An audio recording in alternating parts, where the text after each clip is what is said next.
Stock market का नाम सुनकर बहुत से लोगों के दिमाग में कंफ्यूजन और डर पैदा हो जाता है कि स्टॉक क्या होता है, कैसे इन्वेस्ट करते हैं, पैसे डूब जाएंगे, बेकार है, बहुत रिस्क होता है। लेकिन दोस्तों, रिस्क तो कुकर में खाना पकाने में भी है, पर अगर आपको खाना पकाना आता हो तो उससे रिस्क कम हो जाता है। रिस्क तो गाड़ी चलाने में भी है, पर अगर आपको गाड़ी अच्छे से चलानी आती हो तो एक्सीडेंट का खतरा कम हो जाता है। ठीक उसी तरह स्टॉक मार्केट में भी रिस्क है और आप इस रिस्क से कभी भी बच नहीं पाओगे। लेकिन अगर आपके पास सही नॉलेज है तो आप इस रिस्क को काफी हद तक कम कर सकते हो। इसके बाद बहुत से लोगों का मानना है कि स्टॉक मार्केट एक जुआ है। हाँ, अगर आपको इसके बारे में कुछ नहीं पता और फिर भी आप इसमें इन्वेस्ट किए जा रहे हो तो ये आपके लिए एक जुआ ही है। आपको ये समझना होगा कि रिस्क में और कैलकुलेटेड रिस्क में फर्क होता है। आपको स्टॉक मार्केट में कैलकुलेटेड रिस्क लेना होगा। कैलकुलेटेड रिस्क कैसे लेते हैं, आइए देखते हैं। सबसे पहले आप ये डिसाइड करें कि आप कितना रिस्क ले सकते हो। अगर आप यंग हो और महीने में अच्छा पैसा बचा लेते हो तो आप स्टॉक मार्केट में ज्यादा रिस्क ले सकते हो। लेकिन अगर आप 60 साल के हो तो आपको कम रिस्क लेना होगा।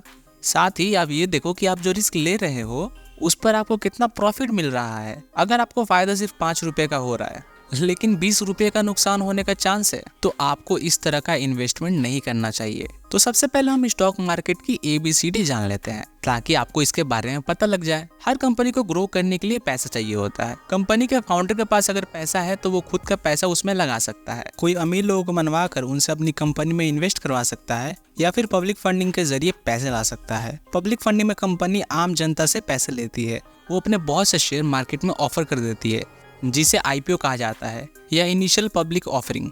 फिर आम लोग शेयर को IPO के जरिए खरीदते हैं और कंपनी में हिस्सेदार बन जाते हैं। इस तरह से कंपनी को ग्रो करने के लिए पैसे मिल जाते हैं। एग्जाम्पल के लिए, अगर एक कंपनी की कीमत 3 करोड़ है और उसने अपने 3 लाख शेयर निकाले तो उसके हर एक शेयर की कीमत होगी 100 रुपए। अब अगर आप उसके 20 शेयर खरीद लेते हो तो आप उस कंपनी में 2000 के मालिक बन जाते हो। आपका उस कंपनी में 2000 का हिस्सा है। इसी हिस्से को शेयर कहते हैं और अब आप उस कंपनी के शेयर होल्डर बन चुके हो। इसके बाद अगर वो कंपनी फ्यूचर में ग्रो करके 6 करोड़ की हो जाती है तो उसके एक शेयर की कीमत 100 से बढ़कर 200 हो जाएगी। आपके इन्वेस्ट किए हुए 2000 4000 बन जाएंगे। वैसे ही अगर कंपनी लॉस में जाकर 1 करोड़ की हो जाती है तो उसका एक शेयर 33 रुपए का हो जाएगा। आप जब चाहे अपने शेयर बेचकर अपने पैसे वापस पा सकते हो। अगर आपको लगता है कि कंपनी डूब रही है या फ्यूचर में आपको प्रॉफिट कमा कर नहीं दे सकती तो आप उस कंपनी के शेयर को स्टॉक मार्केट में बेच सकते हो और उससे अपने पैसे वापस पा सकते हो। कंपनी को जो प्रॉफिट होता है तो वो कभी कभी उसे अपने शेयर होल्डर में बांट देती है।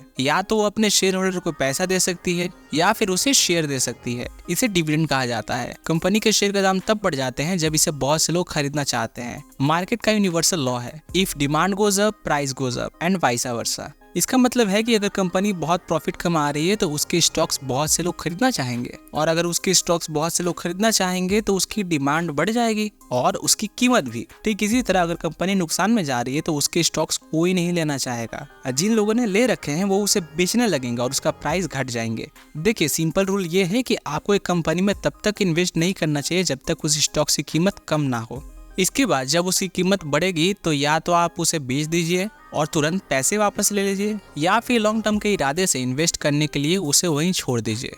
एक एग्जांपल से बताता हूँ। 2004 में जिस भी आदमी ने गूगल में लॉन्ग टर्म के लिए अपना पैसा लगाया होगा उसे अब तक अरबों रुपए का प्रॉफिट डिविडेंड के रूप में मिला होगा और अगर वो अपने शेयर नहीं बेचता है तो उसे जिंदगी भर गूगल से पैसे मिलते रहेंगे। लेकिन सारी कंपनी गूगल और फेसबुक की तरह नहीं होती, बहुत सी फेल हो जाती है जिससे इन्वेस्टर को नुकसान हो जाता है। इसलिए आपको स्टॉक मार्केट को बहुत डीप में समझने की जरूरत है। इंडिया में 2 स्टॉक मार्केट है जिसका नाम है बॉम्बे स्टॉक एक्सचेंज और national stock exchange. National stock exchange सबसे बड़ा स्टॉक मार्केट है। आप इन दोनों में से किसी में भी अपना पैसा लगा सकते हो। इनमें इन्वेस्ट करने के लिए आपको अपना एक डीमैट अकाउंट खोलना होगा। जिस तरह आपके बैंक अकाउंट में पैसे रखे होते हैं इसी तरह डीमैट अकाउंट में शेयर रखे होते हैं। यही डीमैट अकाउंट आपके सेविंग अकाउंट से लिंक हो जाता है। इससे होता यह है कि आप अपने डीमैट अकाउंट से कोई भी शेयर जब बेचते हैं मार्केट में तो वो पैसा डायरेक्टली आपके सेविंग अकाउंट में आ जाता है। डीमैट अकाउंट को बहुत आसानी से आप अपने मोबाइल फोन से खोल सकते हैं। 2 कंपनी ऐसी है जो डीमैट अकाउंट प्रोवाइड करती है जिनके बारे में मैं जानता हूँ। फर्स्ट जीरोधा जो 300 रुपए में डीमैट अकाउंट खोलती है, इसका लिंक डिस्क्रिप्शन में है। और सेकंड अपस्टॉक जो लिमिटेड टाइम ऑफर के लिए डीमैट अकाउंट खोल रही है। अगर आप स्टूडेंट है और आपके पास पैसे नहीं है इन्वेस्ट करने के लिए तो भी आपको डीमैट अकाउंट तो खोलना ही चाहिए सीखने के लिए।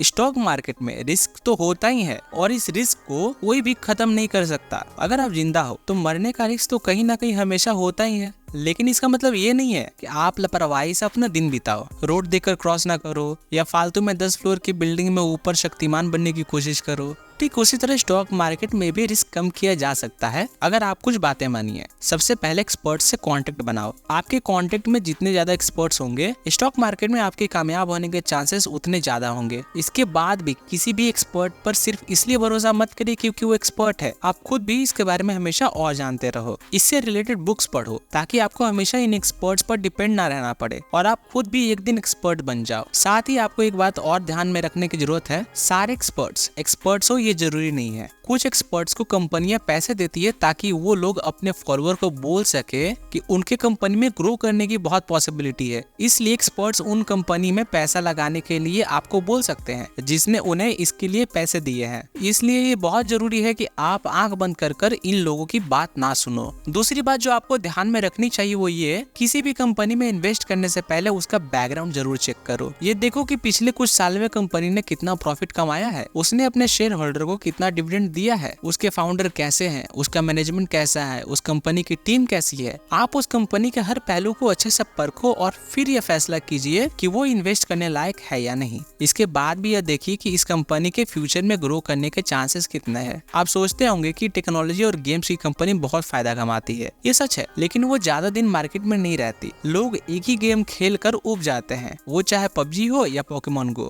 इस तरह की कंपनी शॉर्ट टर्म में फायदा कमाने के लिए अच्छी होती है, लेकिन लॉन्ग टर्म के लिए फेल हो जाती है क्योंकि लोगों को हमेशा कुछ नया चाहिए होता है। ज्यादा फायदा कमाने के लिए आपको एक कंपनी में लॉन्ग टर्म के लिए इन्वेस्ट करना होगा, लेकिन अगर आप शॉर्ट टर्म में पैसा लगाना चाहते हो तो उसमें भी कोई बुराई नहीं है, बस आपको उसमें फायदा कम होगा या हो सकता है नुकसान हो जाए। अगर आपको वाकई एक दिन वॉरेन बफेट और राकेश झुनझुनवाला की तरह एक बड़ा इन्वेस्टर बनना है और आप स्टॉक मार्केट को करियर की तरह चुनना चाहते हो तो ये जरूरी है कि आप इसमें एक्सपर्ट बनो। स्टॉक मार्केट का कॉन्सेप्ट इस वीडियो में खत्म नहीं होता, ये बहुत बड़ा सब्जेक्ट है। अगर आपको इससे रिलेटेड बुक्स पढ़नी है तो आप ये किताबें पढ़ सकते हो, the intelligent investor, a wealth common sense, falcon method, the important thing. इसके अलावा ये याद रखिए कि शुरुआत में आपसे गलतियां होंगी, आपको इन गलतियों से सीखना होगा।